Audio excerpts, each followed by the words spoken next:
what you're building. And I'll now formally welcome John. Hi, John. Thank you so much for joining in. We are very happy that node.vc could join us today for this very interesting talk. Hi there, and thank you for having me. Awesome. John, if we could start with asking you about your background. What got you interested in entrepreneurship, technology, and investment? Like, you can go as back in time as you want. So this is really a very open question to you. Yeah, well, thanks. I've thought about this actually, and I've had the question before. I think it actually, like, sometimes you get some parts growing up. In my case, it was a quite entrepreneurial father, never owning his own business, but always being quite entrepreneurial, building things, working with handicraft and trying to sell random gadgets and things like that. So I had that, and I also had an abundance of tools and components for electronics and an innovative environment in that sense. Then during my studies, I felt the urge to try to build my own innovations and build companies on that. So it was both sort of driven from a technology point of view, but also from building a business and trying that. So first couple of companies I more sort of joined very early. It wasn't even called startups back then. It was more sort of a couple of people trying to sell some things, so like a old warehouse of goods that they had acquired cheaply and tried to sell and things like that. So I did that for a little bit, and then I was ready to start my own business. So yeah, it's been a technology fascination and the interest in how companies work, I think. Yeah. Awesome. And what's your view? Let's take technology as a word, because that has come up in the last couple of minutes. You have mentioned it 4 or 5 times, but so we're very interested in knowing, like, what does technology mean to you? What is the role of technology? What it means? What is it? I think technology is a very natural progression of what we're doing, and different times technology would mean different things. Anything from going back to sort of the wheel and the simple mechanics, easing tasks, labor, maybe back in early days, to AI now doing routine work for us. That's sort of the cogging wheel for us now. And in different times we'll have different types of technologies emerging. Obviously, all communications now going over wires and wireless and the whole internet and all that has been a tremendous breakthrough and enabler. So for me, it's very time dependent what technology is.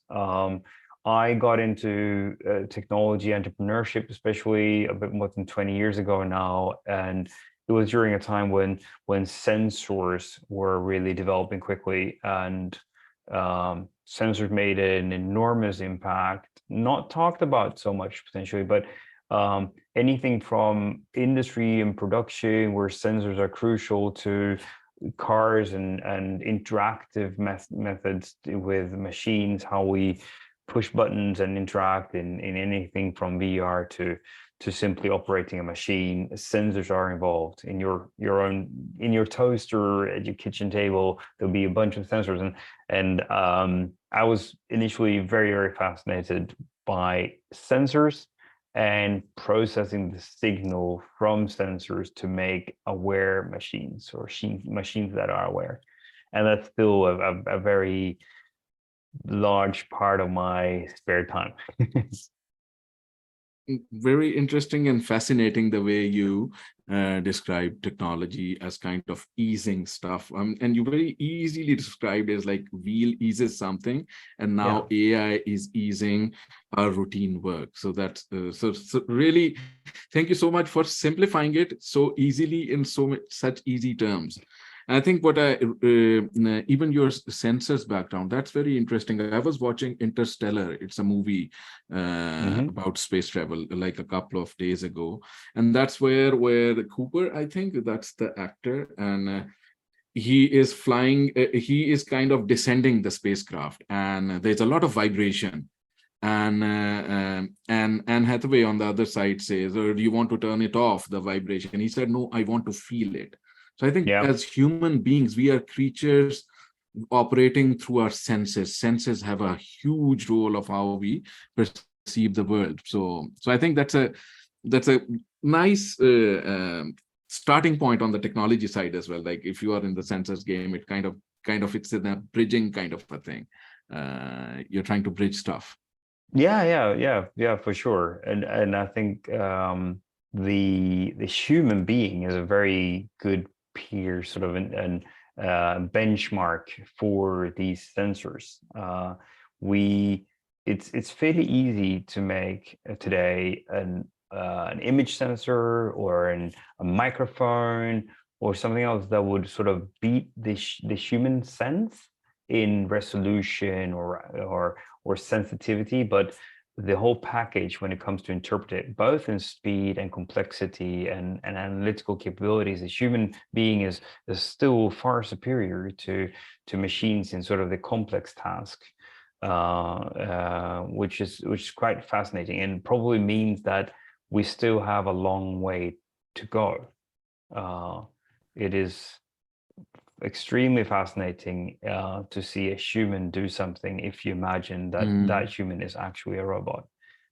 Just balancing or viewing and processing an image feed is something that humans do extremely well compared to machines still.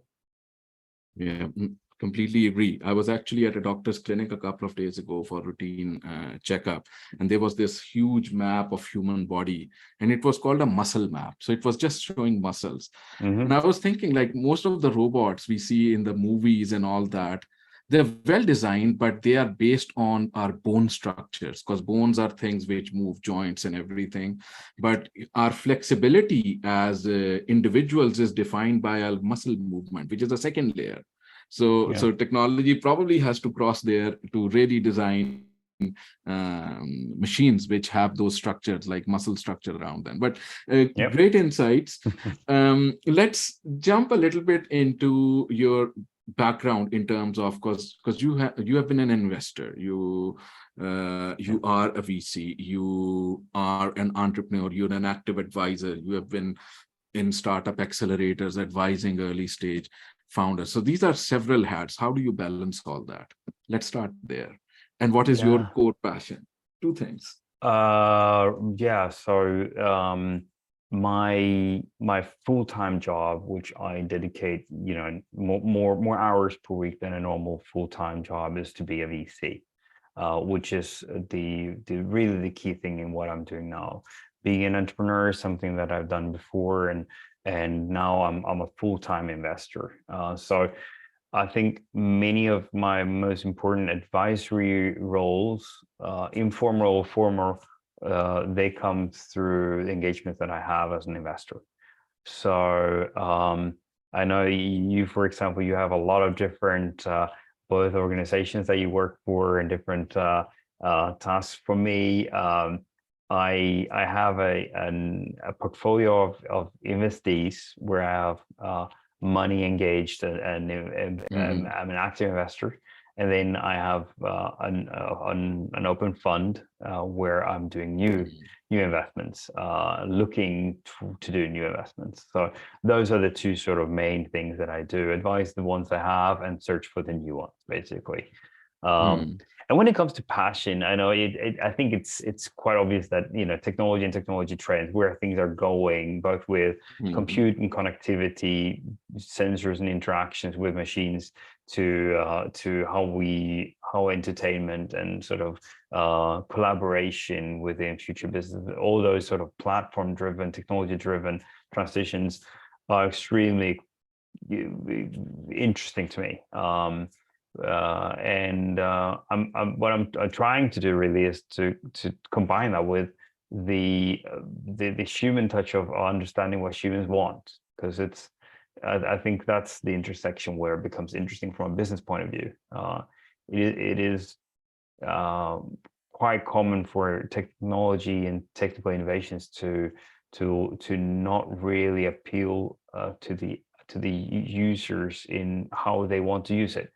You were referring to a movie earlier, and there are, I get from sort of my eye tracking background, many people refer to Matrix or one of the Bourne movies, or where different sort of UIs were presented in different shapes, and they're seldom the way we want to use machines. So I'd say human behavior and trying to understand that is a passion from a psychology point of view, and then sort of the technology trends, that's another one. So human and technology interaction, that's the space of your interest, like, and yeah, and the human side is the tricky one, right? Yes. And there are no real answers. So like, do you want to select things by blinking, right? The answer to that is no, but we didn't know that 20 years ago. Now we know that. Like, do you want to have big arm movements when operating UIs? No, you don't, because that wears you out. You can do that for a few days and then it's not going to work anymore. So it's like, how do you want to get from A to B, or how do you want your packages delivered? These are things, pretty standard things, but they're still not really perfectly well answered, right? Yes, exactly. This is a very interesting subject. I think last time before moving to Sweden, I was working in Saudi Arabia as a regional director for Nielsen. It's one of the largest insight companies, and we were launching something, if I remember the word right, Neuro Lab at that point in time. Because as the largest research provider to conglomerates in FMCG or automotive, our main challenge with human research has always been, or was always, or will always be, that we seldom say what we mean or what we feel. Sometimes we don't know how to articulate feelings, and that becomes a huge challenge when you're designing technology for humans, and humans cannot articulate what they want. So very interesting point you brought up. Yes, would you like to add something to that? No, but it's I think from a business building and startup perspective, it's always worth to spend the time thinking, what do people really want? How do people really want to use this? For what are they gonna use it, and how? It's because that's really where a lot of the value comes from. Developing a feature or functionality or a service that fits with how humans behave. Okay. And it's probably the most common cause for a failed startup, that it's a mismatch with how humans behave. Very interesting. You have been an active entrepreneur.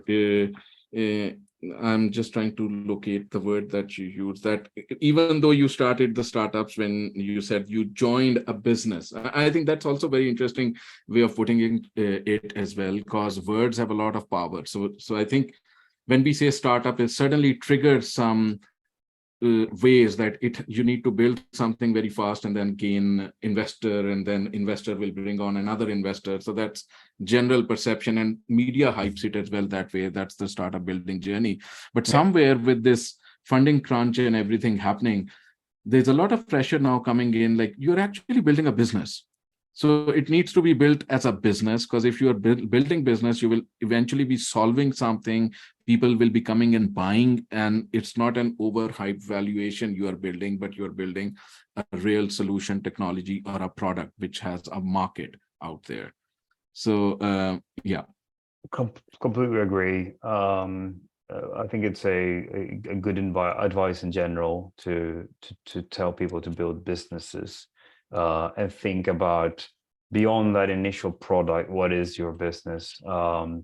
I always look at that when looking at potential companies, because one product is seldom enough, and you want a business to have a market, a portfolio of products eventually, and sort of build towards something. Even the companies that we perceive as sort of a one product type of company, they have a broader feature set, and they're building something around it. So to have that broader sort of perspective on things is really important. And I think it's also, you talked about media and sort of the perception of things. Mm. And I grew up with that too, because it's always been sort of the media image that you start something, it explodes, you're an overnight success.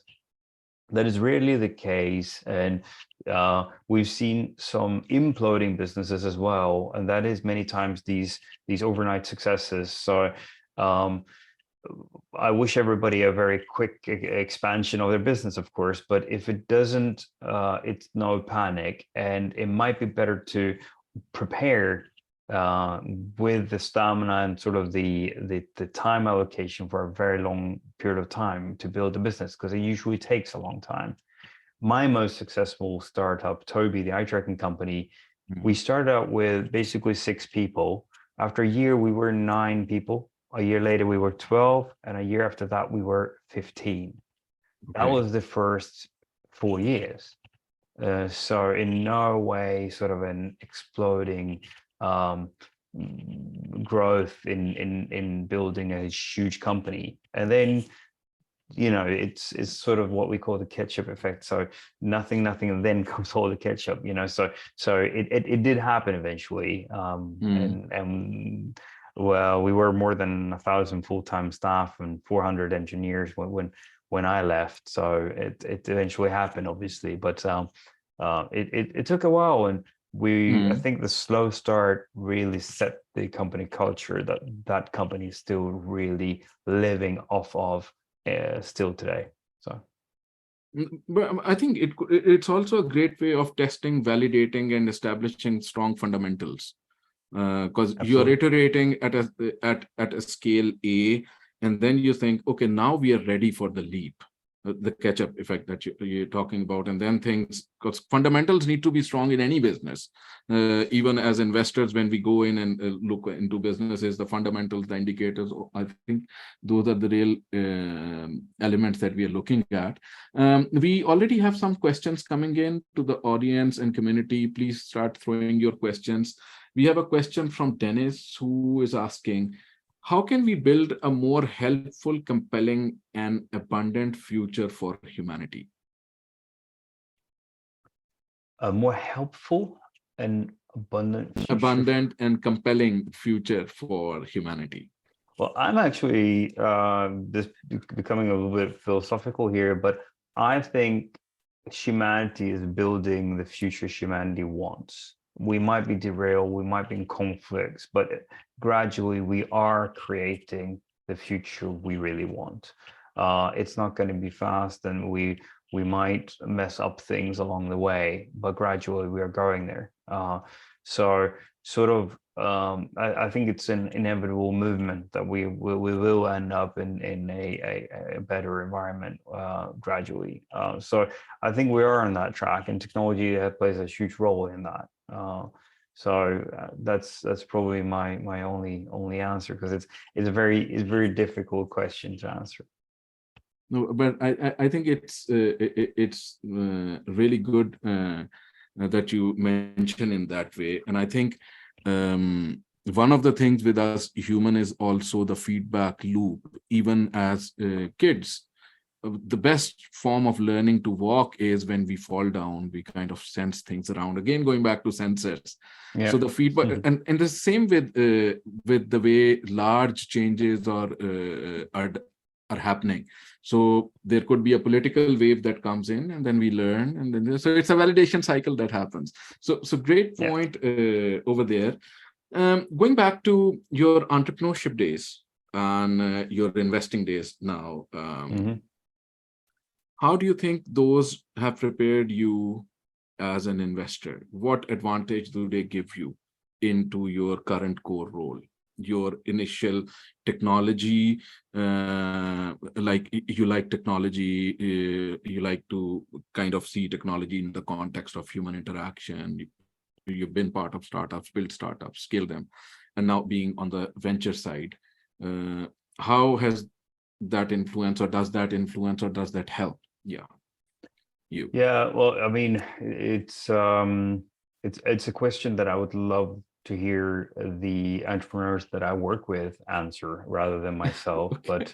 But what I'm hoping is that my I've spent more than 85% of my adult life as an entrepreneur and less than 15 as an investor. So I'm really more of an entrepreneur than an investor. I hope that makes it possible for me to relate to the entrepreneur and to the tasks at hand, as well as sort of the things that the company and the entrepreneur is going through.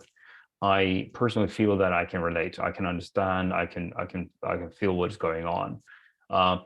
From a pure sort of investor perspective, I hope that makes it possible for me to identify entrepreneurs that are just full of shit, or that really have what it takes, or just seeing through a bit more on sort of the entrepreneurial level and the team.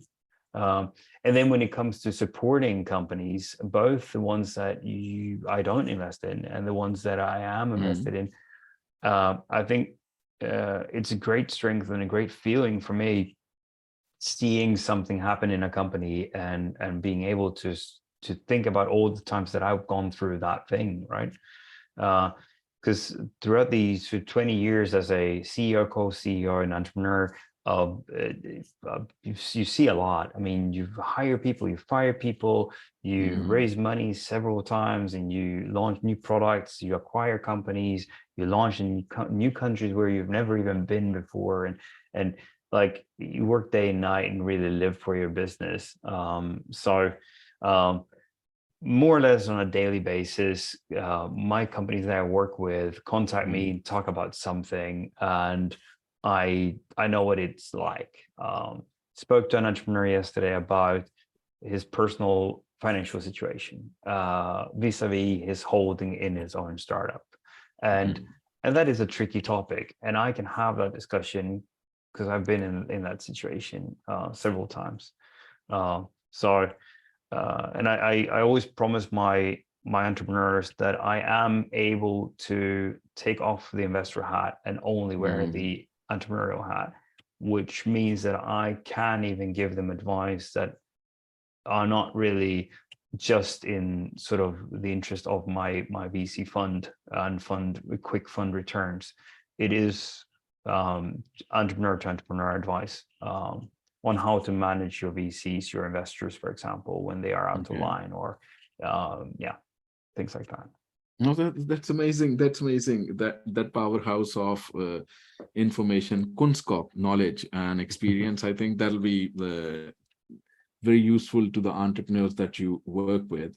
If we swing it to the other side, like if we leave, so right now we're talking about how we could help them, but if we go into the mode of selecting them, scouting them, because you're setting up node.vc right now. Yeah. How do you, and you have mentioned on the website backing Nordic game changers. What are you looking for when you're looking for technology or companies or founders to back? Yeah. So I think we invest fairly early in the journey. We always need a well-formed team. And the reason for that is in early stage investing, you are investing in the people a lot. Quite often things change, the product changed, the offering changed, they pivot in some sort.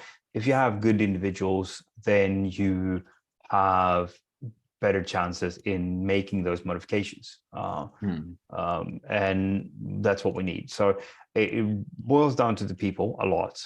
So we look at the capabilities of the individuals. And building a startup is not easy. You have to be in it for the long run, not too easily distracted. You have to be very, very dedicated, not only for the quick sort of return, so the mentality of a company builder, the long term, I'm not going anywhere. If this is tough and gets tough for a few years, I'm still going to try to build this. I'm fully vested in what I'm trying to do.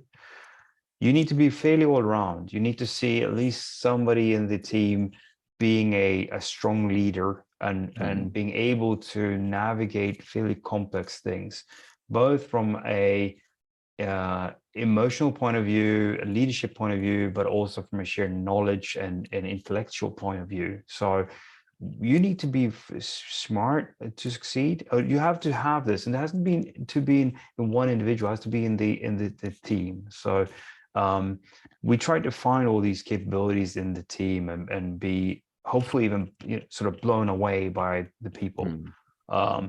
Sometimes you can tell from prior experience and prior things that they've done, but that's not necessary. The capabilities need to be there, and we need to feel comfortable in the people. I think that is the core, and then everything else that I could say would be fairly common things for a VC to say, that you're solving a big problem with an innovative solution of some sort, that this that what you're trying to do is something that you have reasonable chances in succeeding in doing. So I've always been a sector agnostic investor, so we can invest in multiple type of sectors, but then of course as a technology investor we like innovative solutions. It could be business model innovation, so it doesn't have to be rocket surgery. I've heard it's sort of the new Okay. so it doesn't have to be super advanced, right? It doesn't have to be deep tech, but it has to be innovative, so it's not just sort of doing the same thing that everybody else have been trying to do for years. So yeah, so this is like what we're looking for. Yeah, awesome. And two follow-ups over there. First of all, you said early. How do you define early in your case? Yeah, so a very, very good investor, one of my role models once told me that declining something, saying it's too early is never a good idea. So it's never too early. That's not the problem. There's something else that is the problem. And for me to define that is I need to be comfortable in the team. So the team, they have already quit their day job. They know what they want to build in fairly good detail. They know who they're going to sell it to, with what model they're going to sell it, even down to sort of a rough idea on the price. These are things that need to be established so that we can analyze that. So I need to be able to poke at the individuals and see, do these people have what it takes? And it takes a lot. Starting a company is really not for everybody, and we've been through years when potentially too many people or the wrong people have tried to build companies, and they get disappointed. Because I would build your own business and start a business with great people, but do it only if you have several years to invest in it, because it's not going to be easy. So we need to have these things and be able to poke at them. We will need to be able to talk to the future potential customers. So you can be zero revenue, you can have 0 lines of code written, but you need to have a very, very clear idea on what you are going to build, who you're going to sell it to, how you're going to sell it, at what price in the model, and who are your closest colleagues. And these things need to be in place. Otherwise, it will likely not be for us. So that's sort of how early we can go. So could we classify node.vc as a kind of a pre-seed stage? Ticket wise, we do probably, like speaking in Nordic terminology, we probably do more of seed average tickets, but we can come in early. With the right entrepreneurs, we can be almost from day one, given the right commitment and the right sort of clear vision to what they are going to build. We can be very, very early. Yeah. And then you are sector agnostic, and then as you said, so no preference towards hardware, software. Technology still needs to be part of it, of course. And any particular focus in the Nordics, or can you move outside Nordics? Is it just Nordics, or is it more towards Sweden? Is there any geographical focus that you have? Yeah, so the focus is really the Nordics. No preference Mm. between sort of Denmark, Norway, Finland, Iceland, or Sweden or so. All right. All right. So we do look quite frequently at potential deals in the Baltics. Mm-hmm. We Mm-hmm. we we could invest also outside of the Nordic region, but then we would probably need one more level of comfort, and probably Mm-hmm. also a local co-investor for us to be comfortable. And Okay. a vast majority of our investments the next few years will be in the Nordic region, simply because that's where we have the strongest networks. We have Mm-hmm. the sort of the best possible ways to validate and find comfort in the investments. Okay. Okay. Very interesting. What, in your views, are some of the common mistakes that startup founders make when they're approaching investors, VCs, for example, with their solutions, ideas, startups? What could be things that they could avoid, for example, doing? Yeah, well, I think the one thing that we touched upon earlier is to approach an investor with a company. And this is probably a fairly personal thing, but I don't like investors and referring to investees or companies as cases. Okay. And it becomes even worse when the entrepreneurs themselves approach an investor saying, "Have a look at my case." Like it's not a Okay. case. This is your life creation. Like if you're successful in building what you are telling me that you want to build, it's going to take a large part of your life to build that, and you're probably never going to be able to do it again, right? So it's going to be your full resume and your claim to fame and all of those, right? If you succeed. So it's not a case. It's your Okay. life creation. So this is a tiny thing maybe, but it all boils down to investors like us looking at 1,000, maybe even more businesses and opportunities per year.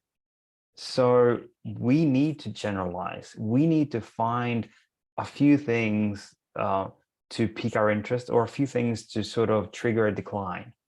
So don't fall for those. So you will get, you send over a deck, and honestly, I think the average investor will probably split through that and give it a 5 minutes, 10 minutes. So have a look at what you are presenting and your own message through those glasses, right? Uh, if you pass that test, they will spend an hour, and then they will spend a day, and then they will spend a week, you know, but you need to go through that. So do make sure that it passes the test of that very quick review that you will get. We all do this every day, right? So the list, you build something, you can spend months building the deck, and then somebody else will have a look at it only in a few minutes. And this is the brutal truth. So bear that in mind. I've seen also a lot of companies addressing fairly, I shouldn't say small issues or sort of smaller price, but they fairly niched things. They can be great businesses, but they are rarely sort of attracting the VC funding. So Mhm. one of the key reasons for decline in our sort of last 6 months of history, I looked at this just before the call, and it was that was too niche. You do a something for a something specific. So these tools, they are sometimes features in a larger product, but they're not the larger product nor a company in themselves. So for a company to be built, Mhm. you need to address an industry with a product or a category, or you have an innovative sort of thing that if it takes off, you can build features around it, ways to monetize around that. Or, you know, this is probably the approach you want. Okay, very, very interesting points you make. I love your point on cases. Projects, I think, like classifying one's life's work into a case. And I think it goes back to what you were mentioning. because you brought you think of technology as a person, you're passionate about technology, but you're also thinking the human interaction. So I think the human side of the startup, and that I think is coming as a very clear thesis here in your talk, like the startups need to have a strong team, fairly early strong team with capabilities, and then they need to have perseverance. If I summarize that, like you really need to be ready for the long game. So I think it's a lot of Yeah. human talk that we are landing into. So, given the current funding climate, what's your view? Because you are sitting on the investment side. Are we in for a long haul kind of difficult situation for the startup industry, or would it be something, or is it something very general and it doesn't affect early stage? Our community in Startup Grind, for example, and other networks that I run, it's generally early stage startups. And of Yeah. course, we have some seed A's, Series A's and all in our community and later. But generally, what's your take on the funding situation right now? And what does it mean for the founders going forward if we take that as our closing point of discussion today? Yeah, no, yeah. I think it's a good question.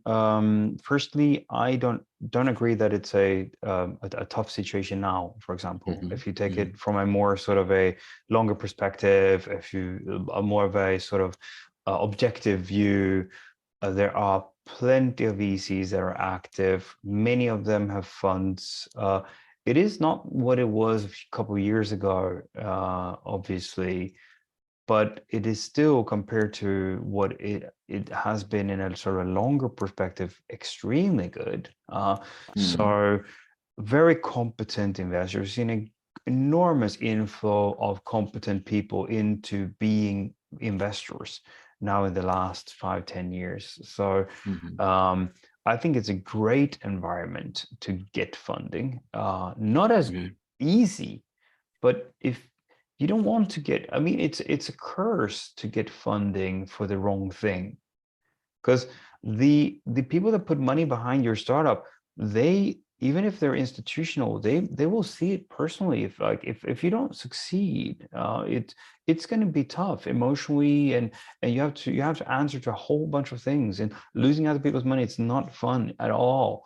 So Mhm. you want the level of scrutiny. You don't want to receive funding if the seasoned qualified people don't believe that your project or your company has what it takes to succeed. So I think it's a healthy level of scrutiny now, combined with a much better recruiting environment, which is one of the key things for companies to be built. Recruiting and access to talent has always Mhm. been one of the absolute key things that companies list for sort of hindering their growth or blocking their success. So, and that is much better now compared to the other day. So if you have a truly good idea, Mhm. then you will get funding, and you will also be able to get really talented people. So this is perfect time. And this is also why I think that this is a time when really good companies will be built. And I think historically we can say that during those downturns, Mhm. good companies have been built. And maybe this is like the talent is sort of a one of the fueling factors why that has been the truth. So Very good, very good. Um, I think that's awesome, and I think that's a very strong and hopeful message for the founders. It's a time to build. So go ahead, build your ventures, bring huge innovations around innovations which you can, um, which is your life's work, and you don't present it as a case in your email. So, yeah. that's really great. I think we question. Okay, we have a question coming in. Do you? So Prashant has a question here. Do you have a follow-up fund planned in future? If so, could you share any information regarding it? Also, how long the current fund shall be open? Okay, so with Node we do, as most VCs, fund-based VCs do. We raise a fund, and that fund then invests over an investment period, which is in our case 4 years. Quite standard to have 4, some 5, when you can do new investments from the fund, and then for a longer period than that, you can also follow on invest in the ones you are already in. So this is the very normal setup. And once the investment period is over and you can't do new investments from the fund anymore, you set up the next fund and you call it, fund number 2, number 3, number 4. Typically, the entrepreneurs don't really care so much for if you're in North Zone 6 or North Zone 5. It's the same team, and it is the same. The money tastes the same anyway. So and we are a normal structure like that. We opened the fund in March this year, so Okay. we are almost full in the fund in terms of having investors joining the fund. And in our case, which I'm extremely proud of, we have more than 50 Nordic tech entrepreneurs invested in the fund.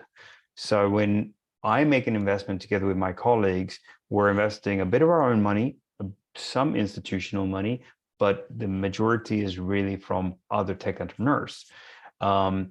So I started up fund investing like this more than 10 years ago, and I'm an active fund investor in many other VCs, and that's taught me a lot the last 10 years. But now I have some of those people and some of the people that have backed me in my previous ventures, and some other very talented, especially Nordic tech founders, putting money and trust in me as an investor. And obviously, I think it goes without saying, but when you have your money in a fund and that fund makes an investment, you care a little bit more about that company because you have a bit of your own money in that company. So when John or Daniela or Rebecca or whenever somebody else from Node calls them up and asks something, they tend to help us. There's no obligation on them, but it's a really fun group to have, and I'm extremely proud of their trust in us. So. Awesome. Thank long you, answer, sorry. Yeah, no, but thank you so much for sharing that. And it's great to have so many entrepreneurs connected, as you're saying, 50 entrepreneurs. That kind of builds a lot of course, what you bring very uniquely is your entrepreneurial background. So I think that it becomes a core positioning of a Node as well, that it's entrepreneurs that are backing entrepreneurs of future. So it's really great to have. It's not let's say investment industry specialists doing that. So it's entrepreneurs helping entrepreneurs. I think that's a great positioning. John, we'd like to thank you for today taking time out, and we'd like to thank node.vc for being here today to meet our community. Well, thank you all for tuning in, and yeah, thanks for having me. We do put some news up where we are if you want to meet us ever, like a tech barbecue or different events coming up. Obviously we're there, but we are at many different events. So we typically post them on LinkedIn every time we go to events. So follow us on LinkedIn if you want to know where we are. Yeah. Awesome. Please follow Node on LinkedIn, and we'll also request you to join our future events in Startup Grind, Nutty Ventures, and Founder Institute. So you, as a community here, you will be seeing them on our future events as well. So very thankful for all the support to the ecosystem that you guys are providing at Node, and you in individual capacity as well, John. Thank you for joining us today. Thank you so much, Namu. Thank you.